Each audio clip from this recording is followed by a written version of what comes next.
ಉದ್ಯೋಗ ಮಾಹಿತಿ ಚಾನೆಲ್‌ಗೆ ಸ್ವಾಗತ. ಆಯಿಲ್ ಇಂಡಿಯಾ ಲಿಮಿಟೆಡ್ ರಿಕ್ರೂಟ್‌ಮೆಂಟ್ 2026 ಹುದ್ದೆಗೆ ಒಂದು ನೇಮಕಾತಿ ಮಾಡ್ಕೊಳ್ತಾ ಇದ್ದಾರೆ. ಒಟ್ಟು 29 ಹುದ್ದೆಗಳಿಗೆ ಪೋಸ್ಟ್ ಗ್ರಾಜ್ಯುಯೇಟ್ ಟೀಚರ್ಸ್‌ಗಳಿಗೆ ನೇಮಕಾತಿಯನ್ನ ಮಾಡ್ಕೊಳ್ತಾ ಇದ್ದಾರೆ. ನೀವು ಇಲ್ಲಿ ಗಮನಿಸಬಹುದು ಈ ಒಂದು ಹುದ್ದೆಗಳಿಗೆ ನೇಮಕಾತಿ ಮಾಡ್ಕೊಳ್ತಾ ಇದ್ದಾರೆ. ಇಲ್ಲಿ ಮೊದಲನೇದಾಗಿ ಪೋಸ್ಟ್ ಗ್ರ್ಯಾ ಇಲ್ಲಿ ಗ್ರಾಜ್ಯುಯೇಟ್ ಟೀಚರ್ಸ್ ಮ್ಯಾಥಮೆಟಿಕ್ಸ್ ಹುದ್ದೆಗೆ ನೇಮಕಾತಿ. ಇಲ್ಲಿ ಕೂಡ ನೀವು ಡಿಗ್ರಿಯಲ್ಲಿ ಮ್ಯಾಥಮೆಟಿಕ್ಸ್ ಅನ್ನು ಮೇಜರ್ ಆಗಿ ಸಬ್ಜೆಕ್ಟ್ ಆಗಿ ಅಧ್ಯಯನ ಮಾಡಿರಬೇಕು. ಜೊತೆಗೆ 45% ಅಂಕಗಳನ್ನು ಪಡೆದಿರಬೇಕು. ಬಿ.ಎಡ್ ಕೂಡ ಆಗಿರಬೇಕು. ಅದೇ ರೀತಿಯಾಗಿ ಆಸಾಮಿ ಅಥವಾ ಇಂಗ್ಲಿಷ್ ಭಾಷೆಯಲ್ಲಿ ಕೂಡ ನೀವು ಇಲ್ಲಿ ಬೋಧನೆಯನ್ನ ಮಾಡಬೇಕಾಗುತ್ತದೆ. ಒಟ್ಟು 2 ಹುದ್ದೆಗೆ ನೇಮಕಾತಿ ಮಾಡ್ಕೊಳ್ತಾ ಇದ್ದಾರೆ. ಎರಡನೇದಾಗಿ ಗ್ರಾಜ್ಯುಯೇಟ್ ಟೀಚರ್ ಇಂಗ್ಲಿಷ್ ಹುದ್ದೆಗೆ ನೇಮಕಾತಿ. ಇಲ್ಲಿ ಕೂಡ ನೀವು ಡಿಗ್ರಿಯಲ್ಲಿ ಇಂಗ್ಲಿಷ್ ಅನ್ನ ಅಧ್ಯಯನ ಮಾಡಿರಬೇಕು. ಅದೇ ರೀತಿಯಾಗಿ ಬಿ.ಎಡ್ ಕೂಡ ಆಗಿರಬೇಕು. ಅಸ್ಸಾಂ ಮತ್ತು ಹಿಂದಿ ಅಥವಾ ಇಂಗ್ಲಿಷ್ ಭಾಷೆಯಲ್ಲಿ ಕೂಡ ಬೋಧನೆಯನ್ನ ಮಾಡಬೇಕು. ಜೊತೆಗೆ 3 ಹುದ್ದೆಗೆ ನೇಮಕಾತಿಯನ್ನು ಕೂಡ ಇವರು ಮಾಡ್ಕೊಳ್ತಾ ಇದ್ದಾರೆ. ಅದೇ ರೀತಿಯಾಗಿ 3ನೇ ಹುದ್ದೆ ಗ್ರಾಜ್ಯುಯೇಟ್ ಟೀಚರ್ ಹಿಂದಿ ಹುದ್ದೆಗೆ ನೇಮಕಾತಿ. ಇದು ಕೂಡ ನೀವು ಡಿಗ್ರಿಯಲ್ಲಿ ಹಿಂದಿಯನ್ನ ಅಧ್ಯಯನ ಮಾಡಿರಬೇಕು. 45% ಅಂಕಗಳ ಆಧಾರದ ಮೇಲೆ. ಜೊತೆಗೆ ಬಿ.ಎಡ್ ಕೂಡ ಆಗಿರಬೇಕು. ಜೊತೆಗೆ ಇಲ್ಲಿ ನೀವು ಆಸಾಮಿ, ಹಿಂದಿ ಮತ್ತು ಇಂಗ್ಲಿಷ್ ಭಾಷೆಯಲ್ಲಿ ಬೋಧನೆಯನ್ನ ಮಾಡಬೇಕಾಗುತ್ತದೆ. ಅದೇ ರೀತಿಯಾಗಿ 4ನೇ ಹುದ್ದೆ ಗ್ರಾಜ್ಯುಯೇಟ್ ಟೀಚರ್ ಆಸಾಮಿ ಹುದ್ದೆಗೆ ನೇಮಕಾತಿ. ನೀವು ಡಿಗ್ರಿಯಲ್ಲಿ ಕೂಡ ಆಸಾಮಿ ಭಾಷೆಯನ್ನ ಮೇಜರ್ ಆಗಿ ಅಧ್ಯಯನವನ್ನ ಮಾಡಿರಬೇಕಾಗುತ್ತದೆ. ಬಿ.ಎಡ್ ಕೂಡ ಆಗಿರಬೇಕು. ಜೊತೆಗೆ ಇಲ್ಲಿ ಕೂಡ ಆಸಾಮಿ ಅಥವಾ ಇಂಗ್ಲಿಷ್ ಭಾಷೆಯಲ್ಲಿ ಬೋಧನೆಯನ್ನ ಮಾಡಬೇಕಾಗುತ್ತದೆ ನೀವು ಇಲ್ಲಿ. ನಂತರ 5ನೇ ಹುದ್ದೆ ಗ್ರಾಜ್ಯುಯೇಟ್ ಟೀಚರ್ಸ್ ಫಿಸಿಕ್ಸ್ ಹುದ್ದೆಗೆ ನೇಮಕಾತಿ. ಇಲ್ಲಿ ಕೂಡ ನೀವು ಡಿಗ್ರಿಯಲ್ಲಿ ಫಿಸಿಕ್ಸ್ ಅನ್ನ ಅಧ್ಯಯನ ಮಾಡಿರಬೇಕು. 45 ಅಂಕಗಳ ಆಧಾರದ ಮೇಲೆ. ಬಿ.ಎಡ್ ಕೂಡ ಆಗಿರಬೇಕು. ಜೊತೆಗೆ ಇಲ್ಲಿ ಕೂಡ ನೀವು ಆಸಾಮಿ ಅಥವಾ ಇಂಗ್ಲಿಷ್ ಭಾಷೆಯಲ್ಲಿ ಕೂಡ ಬೋಧನೆಯನ್ನ ಮಾಡಬೇಕಾಗುತ್ತದೆ. ಒಟ್ಟು 1 ಹುದ್ದೆಗೆ ನೇಮಕಾತಿ ಮಾಡ್ಕೊಳ್ತಾ ಇದ್ದಾರೆ. ಇನ್ನು ಹುದ್ದೆ 6 ಗ್ರಾಜ್ಯುಯೇಟ್ ಟೀಚರ್ ಜಿಯೋಗ್ರಫಿ ಹುದ್ದೆಗೆ ನೇಮಕಾತಿ. ಇಲ್ಲಿ ಕೂಡ ನೀವು ಡಿಗ್ರಿಯಲ್ಲಿ ಜಿಯೋಗ್ರಫಿಯವನ್ನ ಅಧ್ಯಯನ ಮಾಡಬೇಕು. ಬಿ.ಎಡ್ ಕೂಡ ಆಗಿರಬೇಕು. ಜೊತೆಗೆ ಇಲ್ಲಿ ಆಸಾಮಿ ಅಥವಾ ಇಂಗ್ಲಿಷ್ ಭಾಷೆಯಲ್ಲಿ ಕೂಡ ನೀವು ಇಲ್ಲಿ ಬೋಧನೆಯನ್ನ ಮಾಡಬೇಕಾಗುತ್ತದೆ. ಒಟ್ಟು 1 ಹುದ್ದೆಗೆ ನೇಮಕಾತಿ ಮಾಡ್ಕೊಳ್ತಾ ಇದ್ದಾರೆ. ಹುದ್ದೆ 7 ಗ್ರಾಜ್ಯುಯೇಟ್ ಟೀಚರ್ ಕೆಮಿಸ್ಟ್ರಿ ಹುದ್ದೆಗೆ ನೇಮಕಾತಿ. ಡಿಗ್ರಿಯಲ್ಲಿ ನೀವು ಕೆಮಿಸ್ಟ್ರಿಯನ್ನು ಅಧ್ಯಯನ ಮಾಡಿರಬೇಕು. ಬಿ.ಎಡ್ ಕೂಡ ಆಗಿರಬೇಕು. ಜೊತೆಗೆ ಆಸಾಮಿ ಅಥವಾ ಇಂಗ್ಲಿಷ್ ಭಾಷೆಯಲ್ಲಿ ಬೋಧನೆಯನ್ನು ಮಾಡಬೇಕು. 1 ಹುದ್ದೆಗೆ ನೇಮಕಾತಿ. ಇನ್ನು ಹುದ್ದೆ 8 ಗ್ರಾಜ್ಯುಯೇಟ್ ಟೀಚರ್ ಬಯಾಲಜಿ ಹುದ್ದೆಗೆ ನೇಮಕಾತಿ. ಡಿಗ್ರಿಯಲ್ಲಿ ಕೂಡ ನೀವು ಬಯಾಲಜಿಯನ್ನು ಕೂಡ ಅಧ್ಯಯನ ಮಾಡಿರಬೇಕು. ಬಿ.ಎಡ್ ಕೂಡ ನೀವು ಇಲ್ಲೇ ಆಗಿರಬೇಕು. ಜೊತೆಗೆ ಇಲ್ಲಿ ಕೂಡ ನೀವು ಇಂಗ್ಲಿಷ್ ಭಾಷೆಯಲ್ಲಿ ಬೋಧನೆ ಮಾಡಬೇಕು. 1 ಹುದ್ದೆಗೆ ನೇಮಕಾತಿ ಮಾಡ್ಕೊಳ್ತಾ ಇದ್ದಾರೆ. ಅದೇ ರೀತಿಯಾಗಿ ಲೈಬ್ರರಿ ಹುದ್ದೆಗೆ ನೇಮಕಾತಿ. ನೀವು ಕೂಡ ಇಲ್ಲಿ ಡಿಗ್ರಿಯಲ್ಲಿ ಲೈಬ್ರರಿ ಸೈನ್ಸ್ ಕೂಡ ಇಲ್ಲಿ ಮಾಡಿರಬೇಕು. ಒಟ್ಟು 2 ಹುದ್ದೆಗೆ ನೇಮಕಾತಿಯನ್ನ ಮಾಡ್ಕೊಳ್ತಾ ಇದ್ದಾರೆ. ಅದೇ ರೀತಿಯಾಗಿ ನೋಡಬಹುದು ಇಲ್ಲಿ ಪಿಜಿಟಿ ಹುದ್ದೆಗೆ ನೇಮಕಾತಿ ಕೂಡ ಇವರು ಮಾಡ್ಕೊಳ್ತಾ ಇದ್ದಾರೆ. ಇಲ್ಲಿ ಕೂಡ ಹುದ್ದೆ 10 ಪೋಸ್ಟ್ ಗ್ರಾಜ್ಯುಯೇಟ್ ಟೀಚರ್ಸ್ ಎಕನಾಮಿಕ್ಸ್ ಹುದ್ದೆಗೆ ನೇಮಕಾತಿ. ಇಲ್ಲಿ ಕೂಡ ನೀವು ಮಾಸ್ಟರ್ ಡಿಗ್ರಿಯಲ್ಲಿ ಕೂಡ ನೀವು ಇಲ್ಲಿ ಎಕನಾಮಿಕ್ಸ್ ಆಗಿರಬೇಕು. 50 ಅಂಕಗಳ ಆಧಾರದ ಮೇಲೆ. ಜೊತೆಗೆ ಡಿಗ್ರಿಯಲ್ಲಿ ಕೂಡ ನೀವು ಎಕನಾಮಿಕ್ಸ್ ಅನ್ನ ಅಧ್ಯಯನ ಮಾಡಿರಬೇಕು. ಬಿ.ಎಡ್ ಕೂಡ ಆಗಿರಬೇಕು. ಜೊತೆಗೆ ಇಂಗ್ಲಿಷ್ ಬೋಧನೆ ಕೂಡ ಮಾಡಬೇಕು. 1 ಹುದ್ದೆಗೆ ನೇಮಕಾತಿ. ಅದೇ ರೀತಿಯಾಗಿ ಹುದ್ದೆ 11 ಪೋಸ್ಟ್ ಗ್ರಾಜ್ಯುಯೇಟ್ ಟೀಚರ್ ಫಿಸಿಕ್ಸ್ ಟೀಚರ್ಗೆ ನೇಮಕಾತಿ. ಮಾಸ್ಟರ್ ಡಿಗ್ರಿಯಲ್ಲಿ ಕೂಡ ನೀವು ಫಿಸಿಕ್ಸ್ ಅನ್ನ ಅಧ್ಯಯನ ಮಾಡಿರಬೇಕು. ಡಿಗ್ರಿಯಲ್ಲಿ ಕೂಡ ನೀವು ಫಿಸಿಕ್ಸ್ ಅನ್ನ ಅಧ್ಯಯನ ಮಾಡಿರಬೇಕು. ಬಿ.ಎಡ್ ಆಗಿರಬೇಕು. ಜೊತೆಗೆ ಇಲ್ಲಿ ನಿಮಗೆ ಇಂಗ್ಲಿಷ್ ಮಾಧ್ಯಮದಲ್ಲಿ ಬೋಧನೆಯನ್ನ ಮಾಡಬೇಕು. ಒಟ್ಟು 1 ಹುದ್ದೆಗೆ ನೇಮಕಾತಿ ಮಾಡ್ತಾ ಇದ್ದಾರೆ. ಅದೇ ರೀತಿಯಾಗಿ ಹುದ್ದೆ 12 ಪೋಸ್ಟ್ ಗ್ರಾಜ್ಯುಯೇಟ್ ಟೀಚರ್ಸ್ ಮ್ಯಾಥಮೆಟಿಕ್ಸ್ ಹುದ್ದೆಗೆ ನೇಮಕಾತಿ. ಮಾಸ್ಟರ್ ಡಿಗ್ರಿಯಲ್ಲಿ ಕೂಡ ನೀವು ಮ್ಯಾಥಮೆಟಿಕ್ಸ್ ಅನ್ನ ಅಧ್ಯಯನ ಮಾಡಿರಬೇಕು. ಜೊತೆಗೆ ಡಿಗ್ರಿಯಲ್ಲಿ ಕೂಡ ನೀವು ಮ್ಯಾಥಮೆಟಿಕ್ಸ್ ಅನ್ನು ಅಧ್ಯಯನ ಮಾಡಿರಬೇಕು. ಬಿ.ಎಡ್ ಕೂಡ ಆಗಿರಬೇಕು. ಅದೇ ರೀತಿಯಾಗಿ ಇಂಗ್ಲಿಷ್ ಭಾಷೆಯಲ್ಲಿ ಕೂಡ ನೀವು ಇಲ್ಲಿ ಬೋಧನೆಯನ್ನ ಮಾಡಬೇಕು. 2 ಹುದ್ದೆಗೆ ನೇಮಕಾತಿಯನ್ನು ಕೂಡ ಅವರು ಮಾಡ್ಕೊಳ್ತಾ ಇದ್ದಾರೆ. ಹುದ್ದೆ 13 ಪೋಸ್ಟ್ ಗ್ರಾಜ್ಯುಯೇಟ್ ಟೀಚರ್ ಇಂಗ್ಲಿಷ್ ಹುದ್ದೆಗೆ ನೇಮಕಾತಿ. ಮಾಸ್ಟರ್ ಡಿಗ್ರಿಯಲ್ಲಿ ಇಂಗ್ಲಿಷ್ ಆಗಿರಬೇಕು. ಜೊತೆಗೆ ಡಿಗ್ರಿಯಲ್ಲಿ ಕೂಡ ಇಂಗ್ಲಿಷ್ ಆಗಿರಬೇಕು. ಬಿ.ಎಡ್ ಕೂಡ ಆಗಿರಬೇಕು. ಜೊತೆಗೆ ಇಂಗ್ಲಿಷ್ ಭಾಷೆಯಲ್ಲಿ ಬೋಧನೆ ಮಾಡಬೇಕು. 1 ಹುದ್ದೆಗೆ ನೇಮಕಾತಿ. ಹುದ್ದೆ 14 ಪೋಸ್ಟ್ ಗ್ರಾಜ್ಯುಯೇಟ್ ಟೀಚರ್ ಎಜುಕೇಶನ್ ಹುದ್ದೆಗೆ ನೇಮಕಾತಿ. ಮಾಸ್ಟರ್ ಡಿಗ್ರಿ ಎಜುಕೇಶನ್ ಆಗಿರಬೇಕು. ಡಿಗ್ರಿಯಲ್ಲಿ ಕೂಡ ನೀವು ಎಜುಕೇಶನ್ ಅಧ್ಯಯನವನ್ನ ಮಾಡಿರಬೇಕು. ಒಟ್ಟು 1 ಹುದ್ದೆಗೆ ನೇಮಕಾತಿ. ಹುದ್ದೆ 15 ಪೋಸ್ಟ್ ಗ್ರಾಜ್ಯುಯೇಟ್ ಟೀಚರ್ ಅಕೌಂಟೆನ್ಸಿ ಹುದ್ದೆಗೆ ನೇಮಕಾತಿ.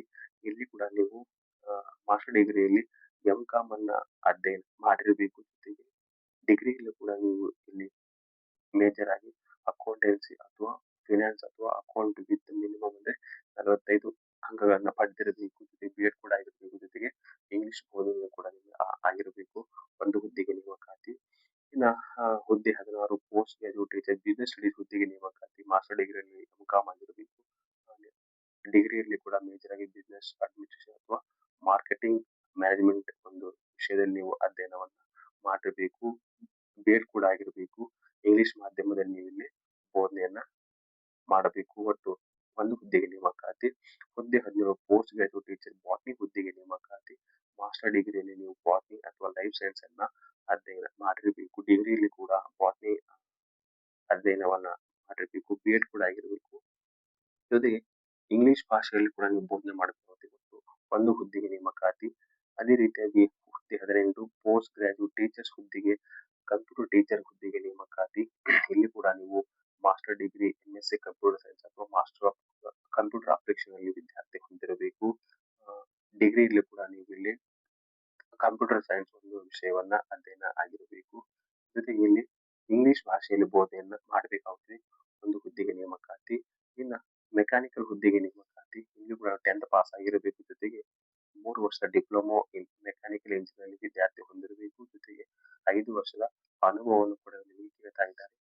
ನಂತರ ಹುದ್ದೆ 20 ಇಲ್ಲಿ ಕೆಮಿಕಲ್ ಹುದ್ದೆಗೆ ನೇಮಕಾತಿ. ಇಲ್ಲಿ ಕೂಡ ನೀವು 10th ಪಾಸ್ ಆಗಿರಬೇಕು. ಜೊತೆಗೆ 3 ವರ್ಷದ ಡಿಪ್ಲೊಮೊ ಇನ್ ಕೆಮಿಕಲ್ ಇಂಜಿನಿಯರಿಂಗ್ ವಿದ್ಯಾರ್ಥಿ ಹೊಂದಿರಬೇಕು. ಜೊತೆಗೆ 5 ವರ್ಷದ ಅನುಭವವನ್ನು ಕೂಡ ನಿಮಗೆ ಇವರು ಕೇಳ್ತಾ ಇದ್ದಾರೆ. ನಂತರ ಹುದ್ದೆ 21 ಪೆಟ್ರೋಲಿಯಂ ಹುದ್ದೆಗೆ ನೇಮಕಾತಿ. ಇಲ್ಲಿ ಕೂಡ 10ನೇ ತರಗತಿ ಪಾಸ್ ಆಗಿರಬೇಕು. 3 ವರ್ಷದ ಡಿಪ್ಲೊಮಾ ಇನ್ ಪೆಟ್ರೋಲಿಯಂ ಇಂಜಿನಿಯರಿಂಗ್ ವಿದ್ಯಾರ್ಥಿ ಹೊಂದಿರಬೇಕು. ಜೊತೆಗೆ 5 ವರ್ಷದ ಅನುಭವವನ್ನು ಕೇಳ್ತಾ ಇದ್ದಾರೆ. ಒಟ್ಟು 2 ಹುದ್ದೆಗೆ ನೇಮಕಾತಿಯನ್ನು ಕೂಡ ಇವರು ಮಾಡ್ಕೊಳ್ತಾ ಇದ್ದಾರೆ. ಅದೇ ರೀತಿಯಾಗಿ ಆಯಾ ವಿಷಯಕ್ಕೆ ಸಂಬಂಧಪಟ್ಟಂತೆ ರಿಸರ್ವೇಶನ್ ಕೂಡ ನಿಮಗೆ ಇವರು ನೀಡ್ತಾ ಇದ್ದಾರೆ. ಎಸ್ಸಿ, ಎಸ್ಟಿ, ಒಬಿಸಿ ಇವುಗಳನ್ನ ನೋಡಿಕೊಂಡು ನೀವು ಅರ್ಜಿಯನ್ನು ಕೂಡ ಸಲ್ಲಿಸಬಹುದು. ಪೋಸ್ಟ್ ಕೋಡ್ ಕೂಡ ನೋಡ್ಕೊಂಡು ಅರ್ಜಿ ಕೂಡ ಸಲ್ಲಿಸಬಹುದು. ಇನ್ನು ಈ ಹುದ್ದೆಗೆ ಏಜ್ ಲಿಮಿಟ್ ಕೂಡ ಇವರು ನೀಡ್ತಾ ಇದ್ದಾರೆ. ಇವುಗಳ ಆಧಾರದ ಮೇಲೆ ಕೂಡ ನೀವು ಅರ್ಜಿ ಸಲ್ಲಿಸಬಹುದು. ಜನರಲ್ 30, ಎಸ್ಸಿ 30, ಎಸ್ಟಿ 30, ಒಬಿಸಿ 33 ಈ ರೀತಿಯಾಗಿ ಏಜ್ ರಿಲೇಷನ್ ಕೂಡ ನಿಮಗೆ ನೀಡಿ ಅರ್ಜಿಯನ್ನು ಕೂಡ ಸಲ್ಲಿಸಬಹುದು. ಮ್ಯಾಕ್ಸಿಮಮ್ ಏಜ್ ಕೂಡ ಲಿಮಿಟ್ ಕೂಡ ಇಲ್ಲಿ ನೀಡ್ತಾ ಇದ್ದಾರೆ. ನಂತರ ಇಲ್ಲಿ ಸೆಲೆಕ್ಷನ್ ಕೂಡ ನೋಡಬಹುದು. ಇನ್ನು ಸೆಲೆಕ್ಷನ್ ಪ್ರೊಸೆಸ್ ಯಾವ ರೀತಿ ಎಂಬುದರ ಬಗ್ಗೆ ನೋಡೋಣ. The selection process shall be conduct CBT ಅಂದ್ರೆ ಇಲ್ಲಿ ಕಂಪ್ಯೂಟರ್ ಬೇಸ್ಡ್ ಎಕ್ಸಾಮ್ ಮುಖಾಂತರ ನಿಮ್ಮನ್ನು ಆಯ್ಕೆ ಮಾಡಿಕೊಳ್ತಾ ಇದ್ದಾರೆ. ಸಿಬಿಟಿ ಇಲ್ಲಿ 50 ಅಂದ್ರೆ ಜನರಲ್, ಆಮೇಲೆ ಒಬಿಸಿ, ಆಮೇಲೆ ಇಡಬ್ಲ್ಯೂಎಸ್ ಪೋಸ್ಟ್ ಗಳಿಗೆ ನೀವು ಪರಿಷದ 50 ಅಂಕಗಳನ್ನು ಪಡೆದಿರಬೇಕು. ಅದೇ ರೀತಿ ಎಸ್ಸಿ, ಎಸ್ಟಿ ಮತ್ತು ಪಿಡಬ್ಲ್ಯೂಡಿ ಹುದ್ದೆ ಅಭ್ಯರ್ಥಿಗಳಿಗೆ ಕನಿಷ್ಠ 40 ಅಂಕಗಳನ್ನು ಪಡೆದಿರಬೇಕು. ಅವಾಗ ಈ ಹುದ್ದೆಗೆ ಅರ್ಹತೆ ಆಗ್ತಾರೆ ಎಂಬುದರ ಈ ಒಂದು ಸೂಚನೆ ಆಗಿದೆ. ಇಲ್ಲಿ ಪರೀಕ್ಷೆಯಲ್ಲಿ ಯಾವ ತರ ಸಬ್ಜೆಕ್ಟ್ ಮೇಲೆ ಇರುತ್ತೆ ಅಂದ್ರೆ ಪಾರ್ಟ್ ಎ ಯಲ್ಲಿ ಜನರಲ್ ಇಂಗ್ಲಿಷ್ ಇರುತ್ತೆ, ಜನರಲ್ ನಾಲೆಡ್ಜ್ ಇರುತ್ತೆ, ಅವೇರ್ನೆಸ್ ಮತ್ತು questions in oil India limited ಒಂದು ಸಿಲೆಬಸ್ ಮುಖಾಂತರ ಏನಾಗುತ್ತೆ ಅಂದ್ರೆ 20 ಮಾರ್ಕ್ಸ್ಗೆ ನಿಮ್ಮನ್ನು ಅವರು ಆಯ್ಕೆ ಮಾಡ್ಕೊಳ್ತಾ ಇದ್ದಾರೆ. ಇನ್ನು part B reasoning, mentality, knowledge on computer application ಆಧಾರದ ಮೇಲೆ 20 ಪ್ರಶ್ನೆಗಳನ್ನ ನಿಮಗೆ ನೀಡ್ತಾ ಇದ್ದಾರೆ. ಇನ್ನ ಡೊಮೈನ್ ರಿಲೆವೆಂಟ್ ಟೆಕ್ನಿಕಲ್ ಸಬ್ಜೆಕ್ಟ್ ಬಗ್ಗೆ ಆಗಿರ್ಬೋದು, ಕ್ವಶನ್ ವಿಲ್ ಬಿ ಬೇಸ್ಡ್ ಅಂದ್ರೆ ಕ್ವಾಲಿಫಿಕೇಶನ್ ನಿಮ್ಮ ವಿದ್ಯಾರ್ಥಿ ಬಗ್ಗೆ ಆಗಿರ್ಬೋದು, ಪೋಸ್ಟ್ ಗ್ರಾಜುಯೇಟ್ ಬಿ.ಎಡ್ ಮೇಲೆ ಕೂಡ ಇವರು ಕೇಳ್ತಾ ಇದ್ದಾರೆ. ಮತ್ತು 100 ಹುದ್ದೆಗೆ 100 ಅಂಕಗಳಿಗೆ ನೇಮಕಾತಿಯನ್ನು ಇವರು ಮಾಡಿಕೊಂಡು ತೆಗೆದುಕೊಳ್ತಾ ಇದ್ದಾರೆ. ಅದೇ ರೀತಿಯಾಗಿ ಯಾವ ರೀತಿ ಆಯ್ಕೆ ಮಾಡ್ಕೋತೀವಿ ಎಂಬುದರ ಬಗ್ಗೆ ಜೊತೆಯಲ್ಲಿ ಲ್ಯಾಂಗ್ವೇಜ್ ಕೂಡ ನೀಡ್ತಾ ಇದ್ದಾರೆ. ಇವುಗಳನ್ನ ನೋಡ್ಕೊಂಡು ನೀವು ಅರ್ಜಿನ ಸಲ್ಲಿಸಬೇಕಾಗುತ್ತದೆ. ನಂತರ ಇಲ್ಲಿ ಡಾಕ್ಯುಮೆಂಟ್ ಕೂಡ ನೋಡಬಹುದು. ಈ ಒಂದು ನೇಮಕಾತಿಗೆ ಯಾವೆಲ್ಲ ಡಾಕ್ಯುಮೆಂಟ್ ಬೇಕೆಂಬುದರ ಬಗ್ಗೆ ಮಾಹಿತಿ ಕೂಡ ಇಲ್ಲಿದೆ. ನೀವು ನಿಧಾನವಾಗಿ ನೋಡ್ಕೊಂಡು ಎಲ್ಲಾ ಡಾಕ್ಯುಮೆಂಟ್ಸ್ ರೆಡಿ ಮಾಡ್ಕೊಂಡು ಅರ್ಜಿ ಕೂಡ ಸಲ್ಲಿಸಬಹುದು. ಒಂದೊಂದಾಗಿ ನೋಡ್ಕೊಂಡು ನೋಡಿ ಏನೇನೆಲ್ಲ ಬೇಕು ಅವೆಲ್ಲ ಡಾಕ್ಯುಮೆಂಟ್ಸ್ ರೆಡಿ ಮಾಡ್ಕೊಂಡು ನೀವು ಅರ್ಜಿಯನ್ನ ಸಲ್ಲಿಸಬೇಕಾಗುತ್ತದೆ ಈ ಒಂದು ಹುದ್ದೆಗಳಿಗೆ. ಇನ್ನ ಈ ಒಂದು ಹುದ್ದೆಗಳಿಗೆ ಯಾವಾಗ ಅರ್ಜಿ ಹಾಕ್ಬೇಕಂದ್ರೆ 5/2/2026 ದಿನ ಏನಾಗಿದೆ ಅರ್ಜಿ ಓಪನ್ ಆಗಿದೆ. ಲಾಸ್ಟ್ ಡೇಟ್ ಅಂದ್ರೆ 7/3/2026 ಒಳಗಾಗಿ ನೀವು ಅರ್ಜಿಯನ್ನು ಹಾಕಬೇಕಾಗುತ್ತದೆ. ಜೊತೆಗೆ ನಿಮಗೆ ಕಂಪ್ಯೂಟರ್ ಬೇಸ್ಡ್ ಎಕ್ಸಾಮ್ ಕೂಡ 29/3/2026ಕ್ಕೆ ಎಕ್ಸಾಮ್ ಕೂಡ ನಿಮಗೆ ನಡೆಸ್ತಾ ಇದ್ದಾರೆ. ಹೌ ಟು ಅಪ್ಲೈ ಅಂದ್ರೆ ಯಾವ ರೀತಿ ಈ ಒಂದು ಹುದ್ದೆಗೆ ನೀವು ಅರ್ಜಿಯನ್ನು ಸಲ್ಲಿಸಬೇಕಂದ್ರೆ ಆ ಸಂಸ್ಥೆಯ www.oilindia.com ಒಂದು ವೆಬ್ಸೈಟ್ ಇದೆ. ಅಲ್ಲಿ ಹೋಗಿ ನೀವು ಲಾಗಿನ್ ಆಗಿ ಈ ಒಂದು ಹುದ್ದೆಗೆ ಅರ್ಜಿಯನ್ನು ಸಲ್ಲಿಸಬೇಕಾದ್ರೆ ಹೆಚ್ಚಿನ ಮಾಹಿತಿಗಾಗಿ ಕೂಡ ನಾನು ಕೂಡ ಈ ಒಂದು ವೆಬ್‌ಸೈಟ್ ಲಿಂಕ್ ಅನ್ನು ಕೂಡ ನೀಡಿರುತ್ತೇನೆ. ಅದೇ ರೀತಿಯಾಗಿ ಆನ್‌ಲೈನ್ ಅಪ್ಲಿಕೇಶನ್ ಫೀಸ್ ಕೂಡ ಇವರು ಕೇಳ್ತಾ ಇದ್ದಾರೆ. ಎ ಜನರಲ್ ಜನರಲ್ ಮತ್ತು ಒಬಿಸಿ ಅಭ್ಯರ್ಥಿಗಳಿಗೆ ಇಲ್ಲಿ ₹200 ಅರ್ಜಿ ಶುಲ್ಕ ಇದೆ. ಅದೇ ರೀತಿ ಎಸ್‌ಸಿ, ಎಸ್‌ಟಿ, ಇಡಬ್ಲ್ಯೂಎಸ್ ಮತ್ತು ಪಿಡಬ್ಲ್ಯೂ ಮತ್ತು ಇ-ಸೇವೆಗಳಿಗೆ ಯಾವುದೇ ರೀತಿಯ ಅರ್ಜಿ ಶುಲ್ಕ ಇಲ್ಲ. ಈ ರೀತಿಯಾಗಿ ಈ ಒಂದು ಹುದ್ದೆಗಳಿಗೆ ನೀವು ಅರ್ಜಿಯನ್ನು ಸಲ್ಲಿಸಬೇಕು. ಇದೇ ರೀತಿಯ ಉದ್ಯೋಗ ಮಾಹಿತಿಯಾಗಿ ನಮ್ಮ ಚಾನಲ್ ಅನ್ನು ಲೈಕ್ ಮಾಡಿ, ಶೇರ್ ಮಾಡಿ ಹಾಗೂ ಸಬ್ಸ್ಕ್ರೈಬ್ ಮಾಡಿಕೊಳ್ಳಿ. ಧನ್ಯವಾದಗಳು.